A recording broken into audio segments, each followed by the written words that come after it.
Yo, what's good, y'all? This is Too Real Sports. We keep it way too real. Unapologetic, unscripted, and uncensored. Yeah, we switched it up. Freestyle something new. Now, I'm Mitri. I'm Big Ev with it. Let's get the elephant out the room. What is it? The elephant in the room. Yeah, whatever. You know the cliche. Yeah. I got a Yankee shirt on. We just lost, right? We're eliminated. Just something I do with all my teams after we get eliminated from playoffs. I like to show my support. But real quick, I hate Boston. Yeah, I can't stand Boston. I hate Boston. I can't stand the Red Sox. I can't stand the Red Sox. But I can't stand more is people from New York who cheer for Boston. Oh, either. that's the worst kind. That shit pisses me off. That's the worst that shit kind. makes me upset, for real. Oh, that's the worst kind. That's like the over-aggressive black cop in the situation. Yeah, word, exactly. You know what I'm saying? Bullseye. So, a matter of fact, real quick, I want to tell you why I hate Boston. Real quick. It's a racist ass town. Yeah. Notoriously racist ass town. Right across the street, they have Yonke Way. They just took it away this year, but Yonke Way, an owner who is notoriously known for not signing black players, was right across the street from their stadium. And then they had the Adams Jones, plenty of incidents, but the Adams Jones incident last year where they was throwing peanuts at him and calling them racial slurs and everything like that. And then one big thing that I hate about Boston is Mark Wahlberg. I'm gonna tell you why. He's paraded by Patriots, Red Sox organization. A lot of people don't know he was convicted of a hate crime. Word, back in the day, definitely. Yeah, Hell yeah. He was convicted of a hate crime where he beat up a Vietnamese man. And I'm not here for people, if you get into a fight, if you're in a gang, that's fine. Hate crime is totally different. When you beat up someone in a bullying situation for no reason and because of his race, I can't rock with you, and then they parade him around. That just shows you what Boston sports is, and I hate Boston. Yeah, fuck just Boston. Want to say that real quick. Fuck Boston. We got that out the way. Oh, it's just that time. Yeah, right around the corner. Like 9 more days now, yeah. Whenever you watch this, but yeah, it's here. Yeah, word, hell yeah. It's here. It's here. NBA, baby. NBA. This is like such a great time because we go through that like summer of nothing, and then we get the NBA and the NFL. Yeah, that means college basketball should be like next weekend, coming up. Oh yeah, Zion. That's what I want to see. You see that picture? Yo. Oh man, I know y'all seen it on the gram with him posing with the rim in his hand and. Yeah, wow. They call him the man child. He the man. Yeah, we gonna see. Did you see Stephon Marbury say he was better than LeBron? I don't know. Stephon Marbury. Yeah, listen. Ever since Stephon Marbury ate Vaseline on YouTube, when you eat Vaseline to soothe your throat, I was. Your opinion and things you say after that, it's like. Man. So yeah, NBA, we're gonna definitely talk that. We're gonna sprinkle some football, of course. I gotta tell you something, and you don't even know. I gotta school you on something else that Dak gets blamed for and things like that. But I got some nuggets for y'all. Speaking of Dak, there's a lot of chatter in that locker room, man. It is. It is. Man. There's a lot of chatter, and this is why I even say to you off camera, and I say it on camera when I say Skip Bayless is not a Cowboy fan.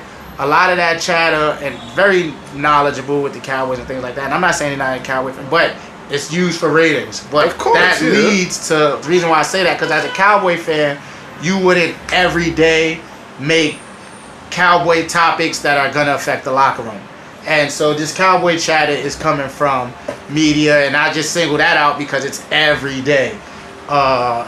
A show like Undisputed highlights the Cowboys, so that's why these wide receivers feel like they have to defend themselves and this and that, because every other teams ain't dealing with that. You know what I'm saying? So Giants, well, not the Giants, sort of Odell. I ain't even talk.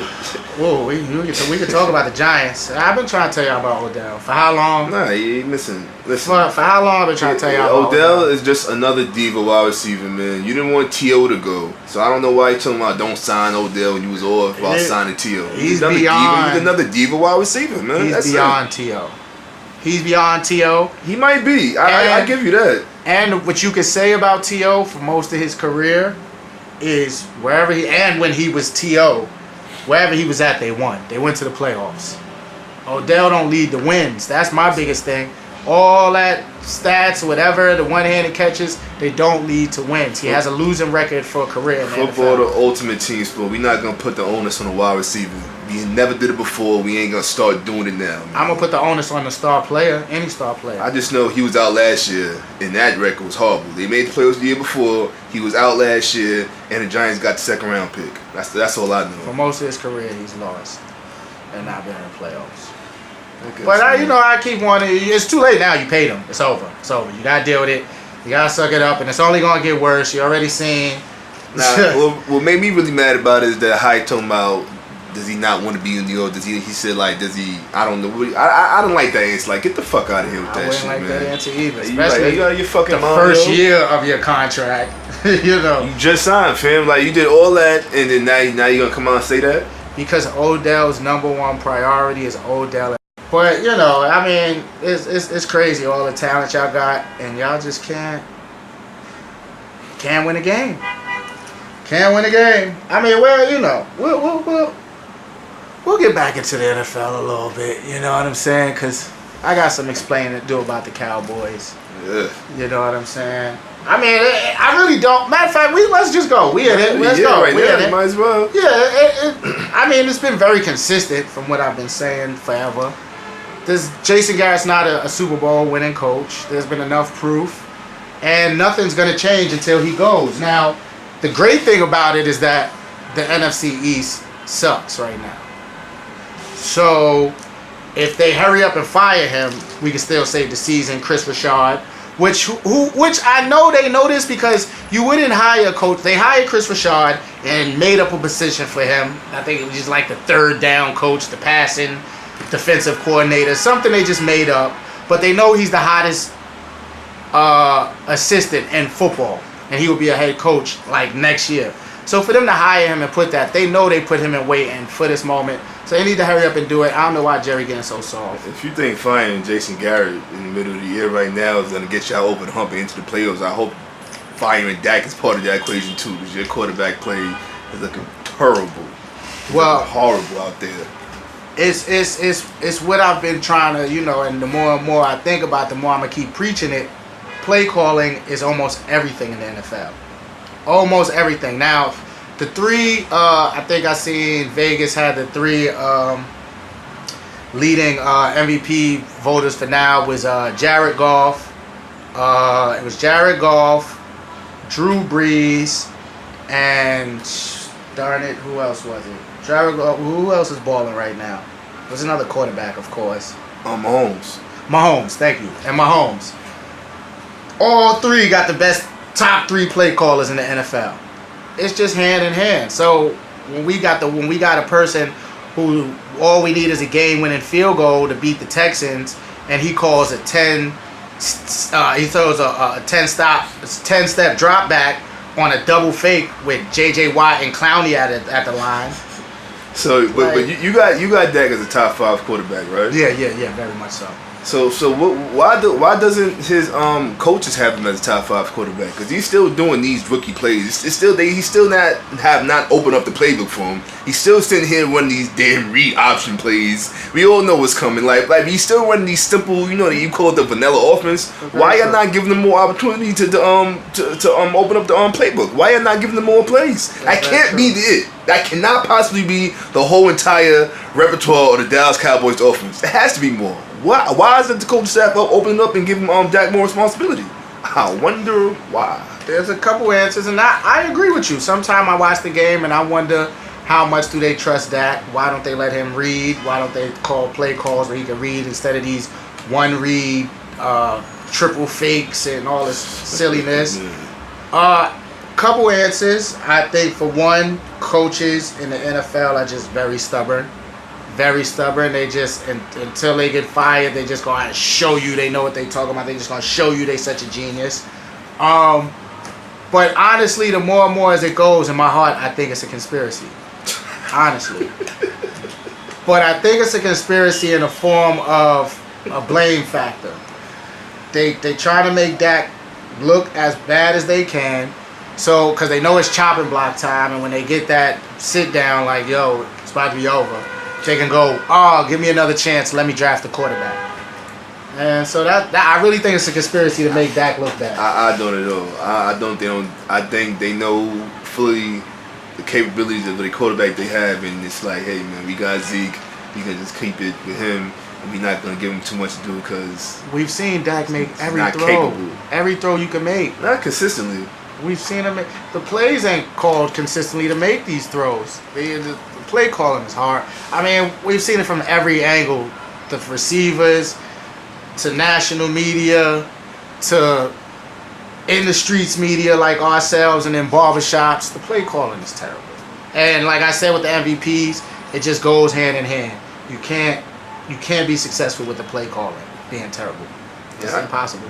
But like Allen Hurns, he was serviceable in Jacksonville with Blake Bortles. He's not doing any what's going on? Nothing.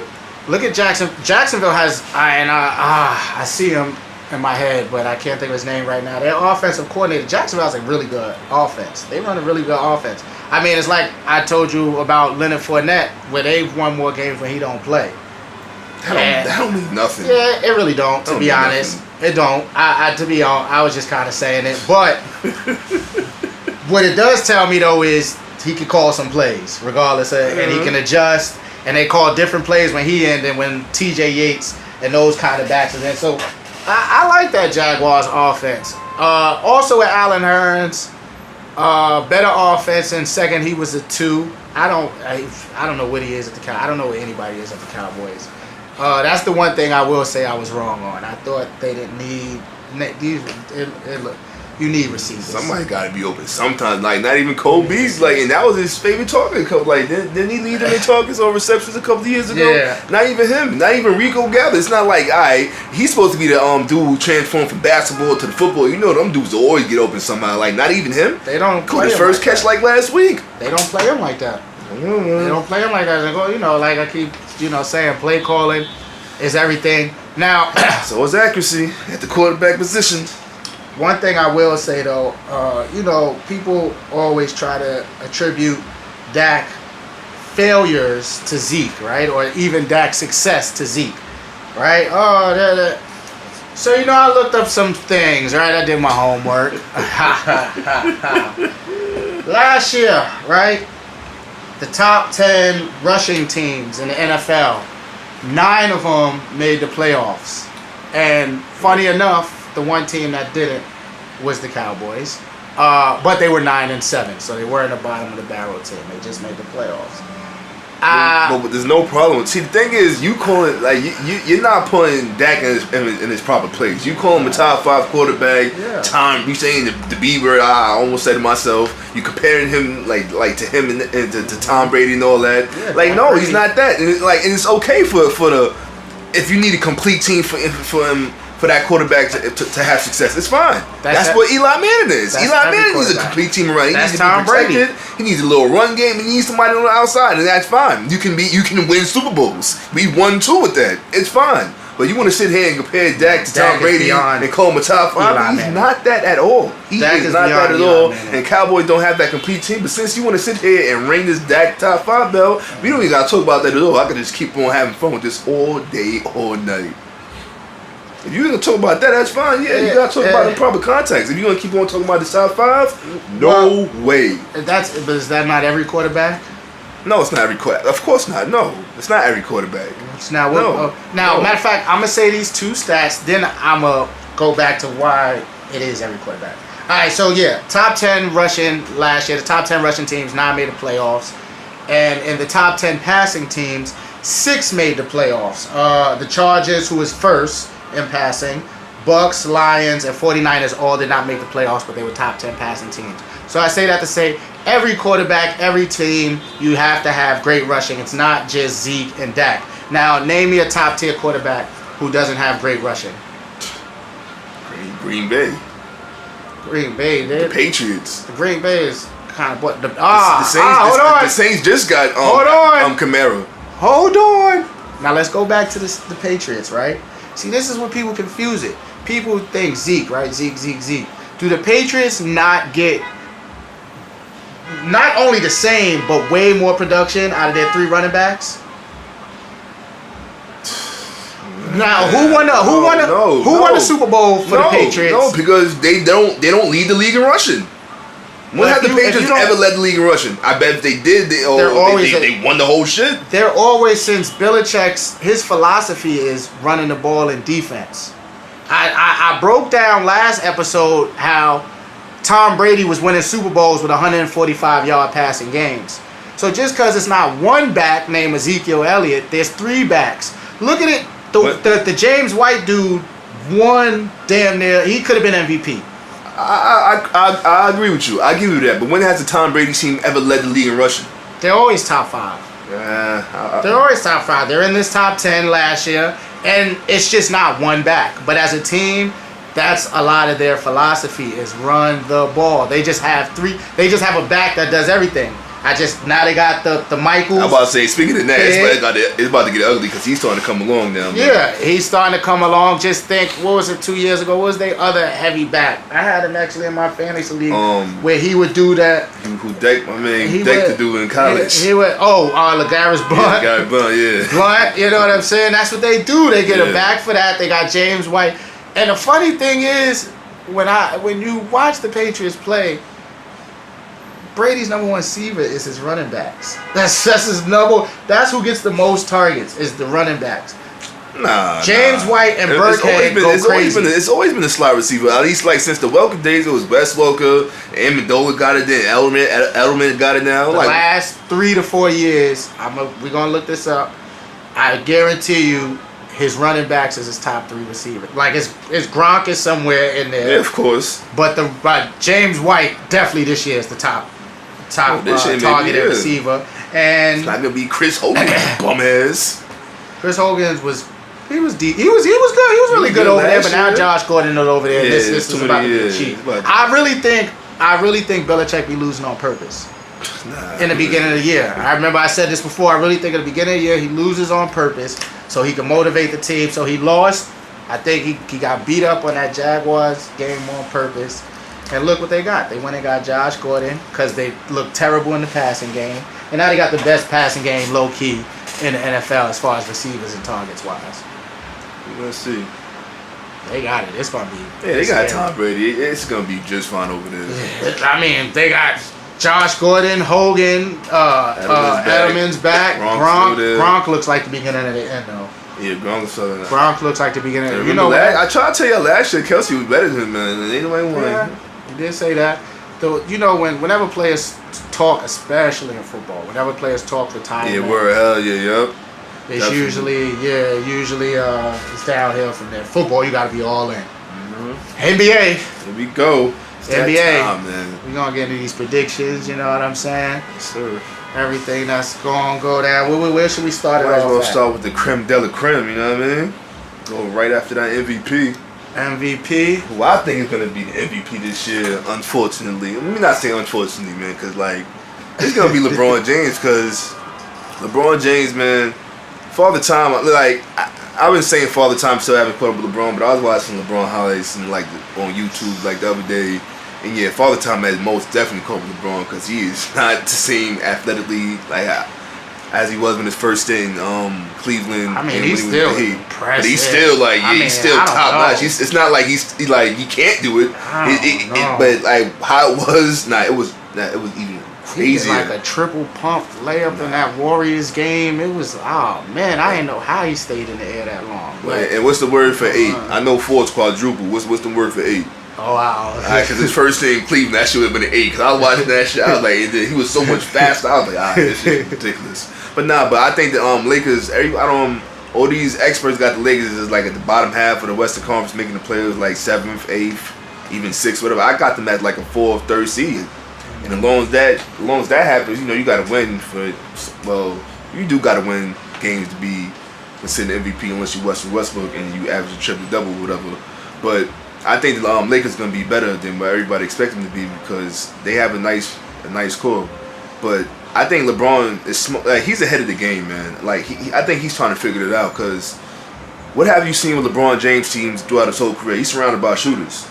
Lakers don't got no damn shooters. They surrounded by dogs. They got nothing but dogs, and I think he thinks that might be the formula to beat the Warriors, because you're not gonna sit there and outshoot the Golden State Warriors. Every team sitting there trying to outshoot the Golden State Warriors, give that shit a rest. Stop. You see what Houston did? They let the dogs out on them, and unfortunately, What was that? What was they like 2 for 47? That shit was crazy. That shit was ridiculous. Oh Lord. But you see what Houston did? They was kind of doing the dog show, and then Chris Paul got hurt, and then they tried to outshoot him in the last couple of games, and you see what happened with that. Yeah. But I think that's LeBron trying to do. He gonna lead that pack. Ingram coming along great. He's looking real good in the preseason already. So another notch in his belt under the NBA. He's gonna keep on getting better. That man's ceiling is like way high because he's still gonna get much better. His jump shot is still not even gonna be like. That still has to improve. He still has to get bigger and stronger. Like he still has to get a high IQ. He's gonna be great. So as long as that happens, I see LeBron doing LeBron shit, getting LeBron numbers. You know the numbers always all time great. So I see LeBron James. I hear you say Brandon Ingram's gonna be great. Yeah, Brandon Ingram. Yeah, I can't front. I didn't like him. I was being a little pictured of like he was drafted high. Yo, he gotta have that expectation on him. But I didn't realize he was the year before. He was just in high school. He's 19. You gotta give these kids some time, man. Dudes is young and he's looking real good. He's looking real great. Yeah, MVP. Why I don't think it'll be LeBron is because it's the same reason why I think LeBron went there. It's the same reason why I've been very high on the Lakers and this young Laker team since last year. Even without LeBron, those kids are very, very good, close to great, will be great. I think for the first time in LeBron's career, there will be a lot, and I say a lot in LeBron standards, but a lot of 18-point games with Brandon Ingram having 30 points and some of the other players and things like that. So that's why I think from an MVP standpoint, he won't win the MVP because he won't have to do nearly as much with all that talent there in the Lakers. And then as assists, I believe if Luke Walton doesn't hate, Zoe will, Zoe's mentality is not a me, so he won't necessarily have a lot of assists, but just that whole swinging of the ball mentality will also bring down LeBron's stats from a MVP standpoint. So I got Russell Westbrook. I ain't biased. Can't argue that. So the only reason why MVP is tough. It's the same characters. As far as the James Hardens, the Kevin Durant's, the Steph Curry's. For me, Russell Westbrook should have won the MVP last year. I mean, just the year before we gave it to him because he averaged a triple-double, and that was unheard of. So if you do it twice, now we got used to it already. So I don't get that. So I thought, regardless, you should have won it again. There was nobody else who was clear. Ooh, James Harden got it. They wanted to give it to him. They felt the sympathy MVP. But Russell Westbrook, if you average a triple-double, you should get that. Russell Westbrook, until I see, even though, he's coming in after a little surgery, start the season out late. But I still see another triple-double. So, to me, triple-double, you win MVP. That's just, I'm still not taking triple-doubles lightly because I've seen it once. I agree with you on that, man. Triple-double, now it's regular. Now it's norm now, right? Yeah, I mean, yeah. Well, where we going? You gonna go defensive with it? Go defensive player with it, yeah, with it. I don't know why. I mean, it's up for grabs. You got the emergence of big men, like got Gobert, you got my man Philly, Embiid, you got even Anthony Davis out there. But I think this year Kawhi gonna get it. He in the East, the East a little watered down, so yeah, he's gonna be locking everybody down out there. It's not like he's gonna be sitting there night in and night out, have to sit there and have to guard LeBron every night, that caliber of player. So I think Kawhi gonna, and especially with a whole year off last year, I mean, he gonna have the energy, he can be energized. And I think he's gonna come out with something to prove this year. A lot of chatter going on, so Kawhi's not like he's not the most vocal person. He's not gonna come out and be like, all right, watch this. But I think he's gonna have that chip on the shoulder and come out and get back on this thing and shut everything down. His wingspan is crazy. He got mitts, he got gloves, his hands. So Kawhi Leonard, the same old thing with the defensive. I didn't mean to laugh before I said it. I kind of messed my thing up. I'm going Mo Bamba. For no real reason. He's a New York kid. He plays defense. He's from uptown, right in these backyards. So I'm just rooting for the kid. You know, defensive player of the year. I'm not saying Draymond Green. I hate him, as we know. Or if you don't know, now you know. So yeah, I'm going Mo Bamba. New York. Shout out. What team you on again? Magic. Magic. Yeah, Magic. Ooh, that's him and Gordon down low. Yeah, they got something percolating no down there. layups. You can't get no layups on that team. They got something percolating down there. What's our next category? What we gonna hit them with? We're gonna hit him with the young fellas with the rookie of the year. Like, I had a lot of chatter about the dude in Dallas. I don't remember his name no more. Like, but I think it's gonna be hands down DeAndre Ayton. He's gonna come in there real smooth. I think it's gonna be even a smoother transition for him because the NBA is gonna be wide open, even more faster pace, and that's right up his alley with his skill set. And his skill set and how he can move on the post end to like step out and shoot. He's gonna be out there. I think he's gonna average. I think he's gonna average a double-double. He's gonna come in the league, average a double-double. Probably averages maybe a block and a half a game. And he's gonna make the Suns better. I don't think they're gonna make the players anything like that, but they're gonna have a nice little core team. They'll be better. He's gonna come in and be a man from day one. From day one, he'll be a man. He'll just be getting better. So I got the big fella pause. DeAndre Ayton coming into rookie of the year. I hate to remix the question, but I don't know who's gonna win rookie of the year. But I tell you who I like for the future. I like Luka from Dallas. I like Luka a lot. Even from watching them overseas a little bit. Once people have a little bit of name, even down to high school players. I go on YouTube and watch some of their games, and I like Luka a lot. From a numbers standpoint, anyone overseas is not going to have these NBA numbers. So people look at what he averages overseas and not sure. But little things like him hitting the game winner in his last game, and I believe it was the Euro Cup basketball or the FIBA. He hit the game winner. Little things like that show me what you're gonna be. So I like Luka a whole lot. I have a lot of stock, I think, in him in the future. Overseas players is tough, but and he's built for NBA. He's built, Porzingis, lanky kind of dude. Maybe not built for over here. He's already built kind of for the NBA. So yeah, I like Luka a lot. Yeah, I can't wait to see him though. I gotta see. I can't be. I'm still maybe I'm sound like the old man get off my lawn guy, but I gotta wait till these dudes. Crazy, right? Hey, what the hell sound like a missile or something. I almost ducked. But I gotta wait till these drug dudes come over to the league, man. I gotta see him first, and then maybe I'll change my mind about him. But we'll see. What are you 6'9", 6'8"? Yeah, he up there. And you won the one, right? He just play. Not necessarily the one. He today's players. Do a little bit of everything. Dribble, shoot, yada yada. He got to guard Kyrie and Westbrook. Nah. He ain't a 1-1. He ain't. He more like a 3-ish. Like a 2-ish, 3-ish. Gotta guard LeBron and Greek Freak. We'll see. It's tough. He young, though. He's super young. Yeah, he's wild young. So we gonna, what? We gonna give him some time. I'm not gonna be too harsh on him. We all gonna keep an eye on him though. Yeah. But next up, we got the 6 man coming up.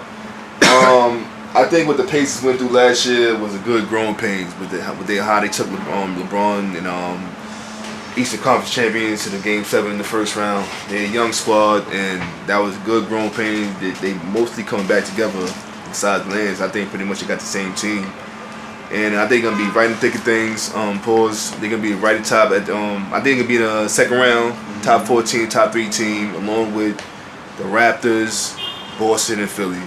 So with that being said, I got Tyreke Evans as the 6 man award because he's going to lead that second unit. And Tyreke Evans is he could start. He's a starter. He could start an NBA team. Tyreke Evans is still nice.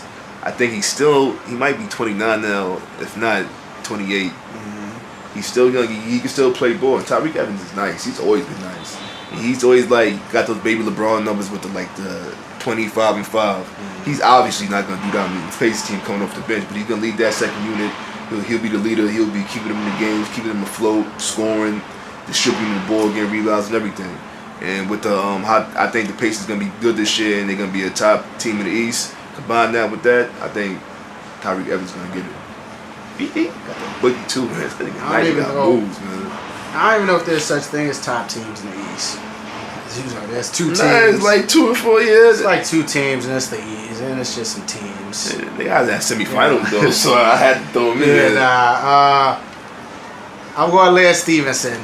Now he might be the 8th man, might be the 7th man, might be the 10th man, but he's from New York and he's coming off the bench. So 6th man, you know, if Lou Will's coming off the bench, it's Lou Will all day. Yeah, I think he still is coming off the bench though. Shit. The Clippers ain't gonna be shit, so I don't think it's gonna matter. And like Lou Will just want to like break the 6-man record or something. He should be starting over there by now. But hey, so yeah, I'm going Lance Stevenson because he's from New York, and really Lou Will, I mean, he got that sold up. We got the next we got breakout player of the year. Who you got breakout player of the year this year? Brandon Ingram was one of my finalists last year, but LeBron kind of made it hot, so it won't be necessarily a breakout player too much if I bring him back this year. But I'm going Devin Booker. I got high stock on Devin Booker. I like Devin Booker a whole lot. I like the way that team is shaping, so I think they'll win some more games and be highly competitive, and that'll put a better spotlight on him, and he will step up to the occasion and be more consistent. So I like Devin Booker. Like, I don't think it'd be a necessary breakout as far as like, oh, you gonna make an All NBA team or I think he will. Or All Star. No, I'm talking about my play. I'm talking. My fault. Nothing like that, but I think everybody he gonna like. Oh, okay, he gonna make people take notice and shit. I think that, the young dude Jamal Murray from Denver. I liked him, man. Like every single time Denver was playing on TNT last year or whatever, I was like, yo, every single time he got the ball in his hand, like that's a good one. Yo, Jamal Murray, he be doing good things, and I like his little game. He's a little smooth little game. He came from Kentucky, you know. Kentucky got so many players. You never know who's gonna be playing when he comes to the NBA. So like, yeah, that's a fact. So he's starting to get his little groove on. Like last year towards the end, I think if I'm not mistaken, he got hurt. So, but I like Jamal Murray. He gonna make people take notice of shit, and that's how I got my little breakout. Not too crazy, but he gonna make people take notice, and people gonna start. Oh, I know that's Jamal Murray right there. I like that. I like that. Now, before we get into the next and the big dogs in the team, I just want to sneak in real quick, just because you said Jamal Murray. So you got any surprise teams? I don't know. I got real quick. We'll let you think about it. I got just because we naming these people. I got the Phoenix Suns, right? Josh Jackson. You know what I'm saying? They got Trevor Ariza over there now. They got number 1 pick over there. Devin Booker, Tyson Chandler will maybe help as far as DeAndre and help DeAndre Ayton come along and everything like that. And they got Ryan Anderson. You know what's funny when I was seeing Ryan Anderson on there? Ryan Anderson's 30 years old. I don't know why I thought he was like way older than that.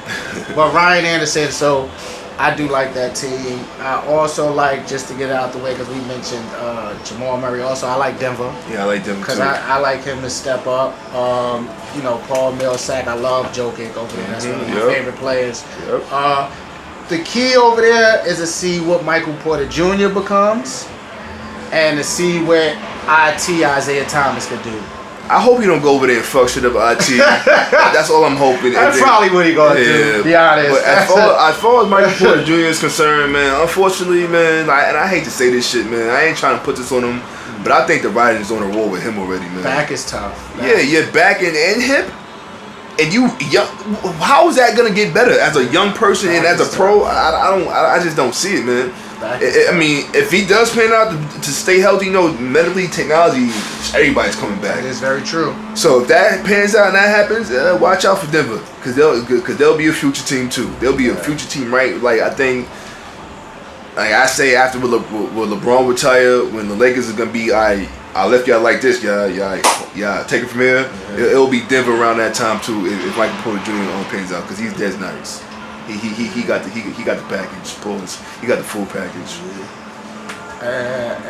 One with the East. I like the Hornets. Even though I just said ain't really no top teams in the East besides the 2. But I like the Hornets. Batum and Tony Parker get the pair up. I think between Jeremy Lamb and Malik Monk, one of them is going to take the next step. It won't be Jeremy Lamb. I don't know. He showed I used flashes to love Jeremy Lamb, and yo, I thought when we got in the league, I said, all right, he gonna be nice. That's my young boy. He gonna be nice, and he just haven't he's never gotten over. He just went like this and just kept on right across. He reached a certain level, nowhere near his ceiling, and just hit cruise control. I'm like, yo, come on, man. Now he gets me tight. He gets me dumb tight, man. Flashes. They they got Frank the Tank over there. They got the kid. What was his name? Bomba. What was it? Bismack. Yeah, I remember he had that one good series. He showed flashes, but they, they're still young. They can kind of. But if Jeremy Lamb or Malik Monk take the next step that I think, and of course Kimba, you know what I'm saying, the all-star, the New Yorker. Yes, sir. Rice High School, Bronx, New York. So all that. So I think they got the flyest jerseys in the NBA. Yeah, he better shit. I think yeah. All right, so. I think they might make a little step. And I don't mean to bring up the Nets. I just think D'Angelo Russell, he gonna be healthy this year. He gonna average 20. Yeah. He gonna get some buckets this year. Yeah. Another player I like too, also. Now, what's our next category? NBA Finals. NBA Finals and champion predicament, man. I got coming out the East, because you already know who I got coming out the West. Ain't no surprise. As long as that team is formed together, as long as Kevin Durant and Steph Curry and Klay Thompson and that team's together, they are not being defeated. Nobody's beating them. I don't care, whatever. They might have got defeated last year, but they ain't get defeated last year.